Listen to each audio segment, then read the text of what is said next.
dentro desse tempo todo já passaram aqui MCs como MC Caçula, MC Romeu, Jefinho BH, Tom e Rodrigo, JR e... fudeu. O que você falou? Vamos lá, tá gravando, né? Tem que filmar um pra poder até tranquilizar. Vamos lá. Mais de 20 anos de carreira. Não, peraí. Dentro desses mais de 20 anos de carreira, Rodrigo, Tom e Rodrigo, não. É isso aí. Não. Sim, não, tá bom. Beleza. Já vem no estúdio, DJ Mr. Stones, vem cá, fica à vontade. Aí toma seu cafezinho, come seu salgadinho, tudo fica de boa, bem tratado, faz o som, a gente faz toda a estrutura aqui com o MC. No final das contas o cara pega, ganha uma moralzinha e vai pro Rio gravar, vai pra outra cidade. Cada um tem que gravar onde que quiser, na verdade.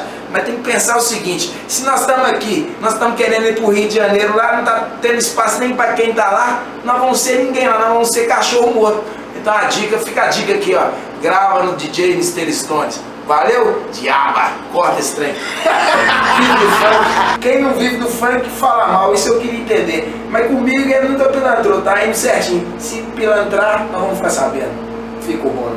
Então, gente, vou dar só um toque aqui, negócio diaba véia. Diaba é uma brincadeira nossa. Nós pegamos essa brincadeira tem um tempo já, bicho, tem uns 5 anos.